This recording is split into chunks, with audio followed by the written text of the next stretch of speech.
Hello friend, this is Sudha, this is your psychology class. Psychology में हम सब पढ़ रहे थे बुद्धि। बुद्धि का टॉपिक हमारा चल रहा था। बुद्धि में हमने बुद्धि का अर्थ, बुद्धि की परिभाषाएं और बुद्धि की विशेषताओं के बारे में जाना। और आज हम बुद्धि का नया टॉपिक स्टार्ट करेंगे, बुद्धि लब्धि, जिसको हम आईक्यू कहते हैं, इंटेलिजेंट क्वोशिएंट। ठीक है, चलिए स्टार्ट करते हैं टॉपिक, बुद्धि लब्धि। बुद्धि लब्धि, ठीक है, इंटेलिजेंट क्वोशिएंट। आई से इंटेलिजेंस, क्यू फॉर क्वोशिएंट। ठीक है, इंटेलिजेंट क्वोशिएंट जानने से पहले बुद्धि लब्धि के बारे में, कहाँ से ये शुरू हुआ, कैसे इसका कॉन्सेप्ट आया, किसने दिया इसका कॉन्सेप्ट, कुछ ऐसे क्वेश्चन है जो एग्जाम में बहुत बार पूछे जाते हैं, जिनसे क्वेश्चन बनते हैं और हर एग्जाम में ऐसे क्वेश्चन आते ही आते हैं। तो हम पहले उन वन लाइनर क्वेश्चन के बारे में थोड़ा पढ़ लेते हैं, फिर हम निकालते हैं बुद्धि लब्धि। ठीक है, सबसे पहले हम जान लेते हैं क्या पहला बुद्धि परीक्षण क्या था।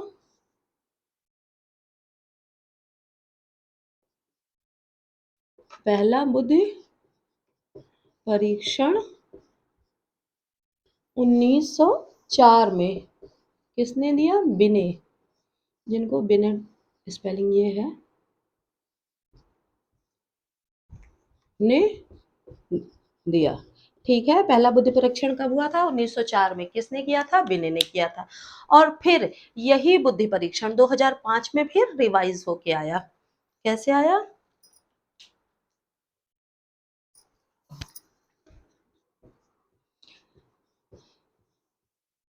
यही बुद्धि परीक्षण 1905 में फिर से रिवाइज किया गया। ठीक है, जब ये 1905 में रिवाइज किया गया तो कहाँ किया गया था? सबसे पहले फ्रांस में। ठीक है, फ्रांस में 3 से 12 साल तक के बच्चों पर किया गया था। ठीक है, किस पर किया गया था? 3 से 12 साल तक के बच्चों पर किया गया था, फ्रांस में किया गया था। जो 2004 वाला बुद्धि परीक्षण था उसी को रिवाइज करके 2005 में फिर से किया गया। रिवाइज करके उसमें बहुत सारी नई नई चीजें, नए क्वेश्चन इंक्लूड किए गए, बहुत सारी चीजें नई इंक्लूड की गई थी उसमें। और कई बार आप बुक में देखेंगे तो पहले बुद्धि परीक्षण में 2004 की जगह 2005 आएगा, वो इसी वजह से बना तो पहले 2004 में ही था। जब रिवाइज करके नए रूप में, जो बिल्कुल परफेक्ट रूप कहा जाता था बुद्धि परीक्षण का उस समय, तो वो 1905 में ही आया था। तो कई बुक में आपको सिर्फ 1905 ही लिखा मिलेगा। ठीक है, इसको मैं रब कर देती हूँ, पर नोट डाउन और आप जरूर कर लीजिएगा। हाँ, फिर इसके बाद क्या हुआ? 1908 में, 1905 में ये हुआ, 4 में ये हुआ, 1908 में बिने ने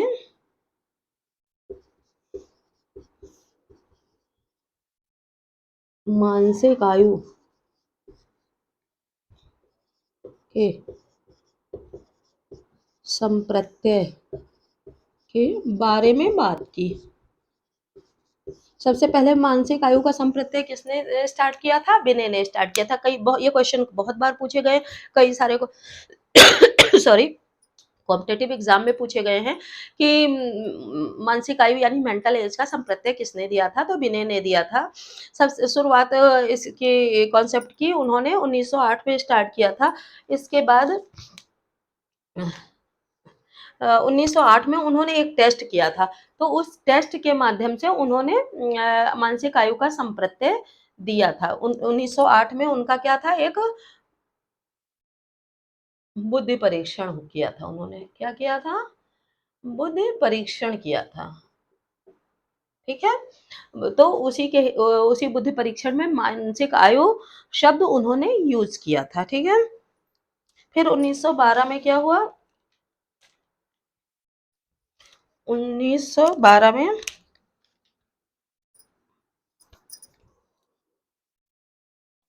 1912 में स्टर्न ने आईक्यू का कॉन्सेप्ट दिया। ठीक है, आईक्यू का कॉन्सेप्ट किसने दिया? स्टर्न ने दिया। ये कहाँ के रहने वाले थे?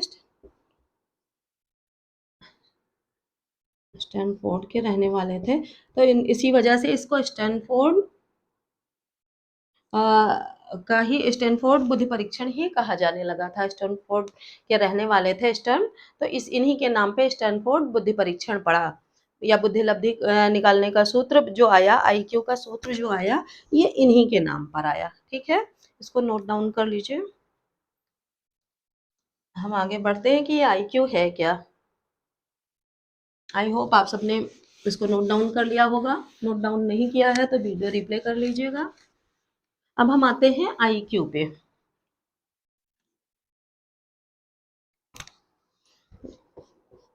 आईक्यू, इससे बहुत सारे क्वेश्चन बनते हैं। इंटेलिजेंस क्वेश्चन, इसी को बुद्धि लब्धि कहते हैं हिंदी में। बुद्धि लब्धि, बुद्धि लब्धि को का सूत्र होता है MA अपॉन CA। MA का मतलब होता है मेंटल एज, यानी कि मानसिक आयु। हिंदी में भी आप नोट कर लीजिए, मानसिक आयु। ठीक, और CA मतलब क्रॉनिकल एज। ठीक है, यानी कि वास्तविक आयु। वास्तविक आयु, इसी का कॉन्सेप्ट किसने दिया था? स्टर्न ने दिया था। क्वेश्चन आएगा मानसिक आयु का कॉन्सेप्ट किसने दिया था? बिने ने दिया था। और आईक्यू का कॉन्सेप्ट किसने दिया था? आईक्यू का कॉन्सेप्ट स्टर्न ने दिया था। ठीक है, ये थोड़ा सा नोट डाउन इसको भी करिएगा।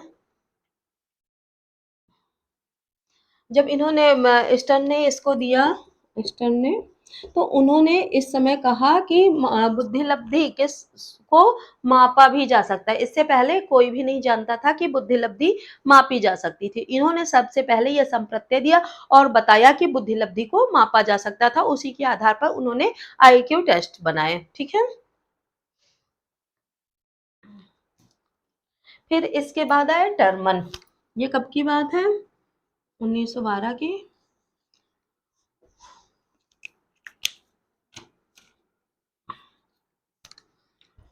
19 1916 में कौन है? टर्मन महोदय।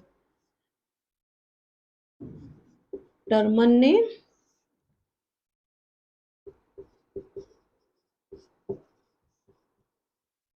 बुद्धि लब्धि माप की अवधारणा दी। अवधारणा किस तरह से दी उन्होंने? तो ये सूत्र ये दे दिया था इतना कि ये मानसिक आयु है, ये शारीरिक शारीरिक आयु, इस तरह से आईक्यू निकाल सकते हैं। उन्होंने ये अवधारणा व्यक्त की। और किस तरह बुद्धि लब्धि मापा जाएगा, बुद्धि लब्धि के मापन की अवधारणा किसने दी? टर्मन ने अवधारणा दी। किस तरह दी? इन्होंने इसमें क्या किया? 100 ऐड किया, जो आप जनरली सूत्र में देखते हैं। कैसे देखते हैं? इन्होंने साइमन जो बुद्धि परीक्षण था, बुद्धि परीक्षण को उन्होंने संशोधित किया। तो इनका सूत्र क्या था?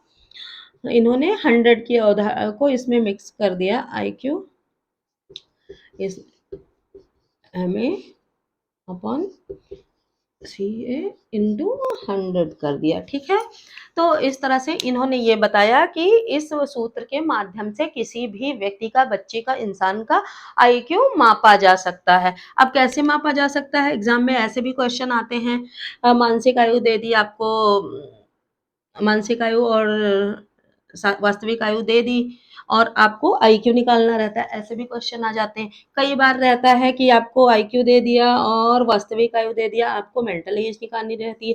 कई बार ऐसे एग्जाम में क्वेश्चन आ जाते हैं कि क्रॉनिकल एज दे दी, आईक्यू दे दी, और आपको मेंटल एज निकालनी होती है। तो इन तीनों के बारे में हम जान लेते हैं। मेंटल एज यानी कि मानसिक आयु क्या है? मानसिक आयु, मानसिक आयु वह होती है कि बच्चा जिस आयु वर्ग के अनुसार कार्य करता हो। कैसे कार्य करता हो? जैसे किसी बच्चे का कोई बच्चा बहुत बड़ा हो गया हो और उसकी मानसिक आयु छोटी ही रह गई हो। जैसे आप कह सकते हैं क्रिश मूवी ले लीजिए, क्रिश मूवी में पहले क्रिश क्या था, पहले वो काफ़ी बड़ा तो हो गया था, लेकिन उसकी मेंटल एज क्या थी? एक छोटे से बच्चे के समान थी। तो उसकी वास्तविक आयु क्या थी? कम थी जैसे। और फिर एकाएक उसके पास शक्तियाँ आ गई तो उसकी मानसिक आयु क्या हो गई?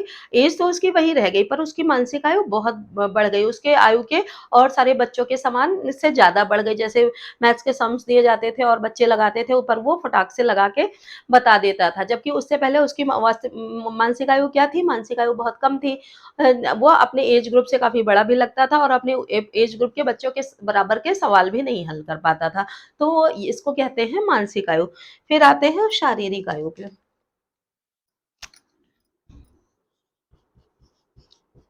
शारीरिक या वास्तविक आयु।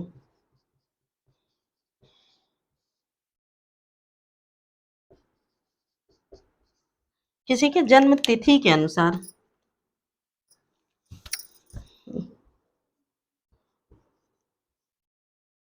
जन्म तिथि के अनुसार आयु, ठीक है? जब जो उसकी बर्थ डेट हो उसके अनुसार जो आयु होती है वही वास्तविक आयु होती है, ठीक है? तो इस तरह से हम मानसिक आयु और शारीरिक आयु के बारे में जानते हैं। 1-2 क्वेश्चन और हैं, वो आपको बताती हूँ जो एग्ज़ाम में आते हैं। इसको आप रब कर लीजिए। सॉरी, इसको मैं रब कर रही हूँ, आप नोट डाउन कर लीजिए। होपफुली आप लोग नोट करते जा रहे होंगे, नोट्स बनाते जा रहे होंगे। इससे क्वेश्चन बहुत सारे आते हैं और क्वेश्चन काफ़ी इम्पोर्टेंट है, नोट डाउन ज़रूर करिएगा, नोट ज़रूर बनाइएगा। एक क्वेश्चन आता है कि यदि मानसिक आयु और शारीरिक आयु हो बराबर हो तो बुद्धि लब्धि क्या होगी? तो ये कॉमन सी चीजें हैं, इसको हम नोट कर लीजिएगा। यदि किसी की मानसिक आयु और शारीरिक आयु बराबर हो तो बुद्धि लब्धि कितनी होगी? 100 होगी, 100 होगी, ठीक है? यानी कि एम ए के बराबर क्या हो? सी ए। तो आई क्यू क्या हो जाएगी? 100 हो जाएगी, ठीक है? इतनी सी बात हमेशा याद रखिएगा, इस तरह का क्वेश्चन ज़रूर आता है। अब हम थोड़ा-सा देख लेते हैं कि निकालते कैसे हैं। मान लिया किसी बच्चे की मानसिक आयु आईक्यू हमको निकालना है। एक सवाल आपको करके बता देती हूँ। किसी बच्चे की मानसिक आयु है 12 और शारीरिक आयु है 10, तो इसको हम ऐसे निकाल लेते हैं।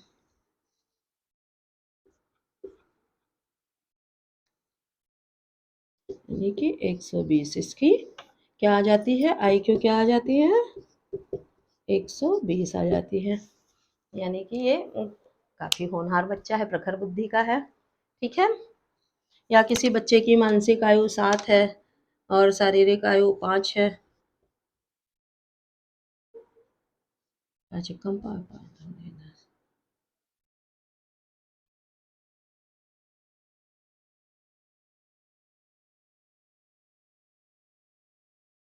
सॉरी 5, ठीक है? बच्चा आपका इंटेलिजेंट है, ठीक है? इस तरह से हम देखते हैं कि किस तरह से निकालते हैं। आप इसको नोट डाउन ज़रूर करते जाइएगा। अब हम थोड़ा-सा एक बुद्धिलब्धि तो जब हम निकालते हैं, बुद्धिलब्धि के हिसाब से हम कैसे जानते हैं कि किस रेंज में बच्चा आता है, तो एक चार्ट हम देख लेते हैं, जिससे हम ये पता लगा सकें कि किस टाइप का बच्चा है, हमारा प्रखर बुद्धि का, जड़ बुद्धि का है या गॉड गिफ्टेड है, किस तरह का बच्चा है। तो हम चार्ट थोड़ा-सा देख लेते हैं।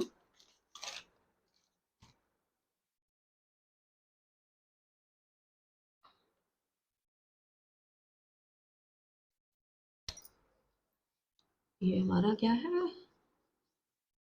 क्लासिफिकेशन है, ठीक है? इधर हम आईक्यू लिख लेते हैं और इधर हम थोड़ा प्रकार लिख लेते हैं, ठीक है?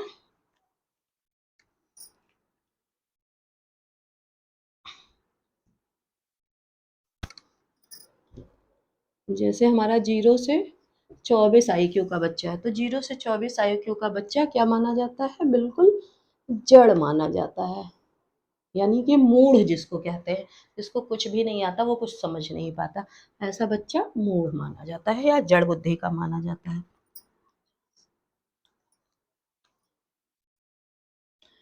दूसरा हमारा आता है 25 से 49। ये बिल्कुल जड़ होता है, ये मूढ़, जड़ से थोड़ा सा सही होता है, मूढ़ बुद्धि, ठीक है? ये चार्ट आपको याद करना बहुत जरूरी है, क्वेश्चन इससे बनते हैं।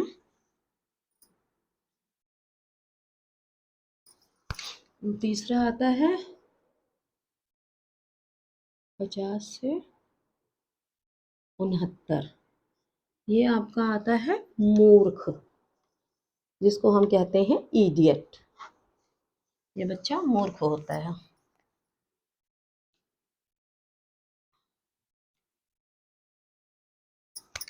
नेक्स्ट हमारा है 70 से 79, जिसको हम कहते हैं मंद बुद्धि। क्या कहते हैं? मंद बुद्धि। नेक्स्ट हमारा फिर है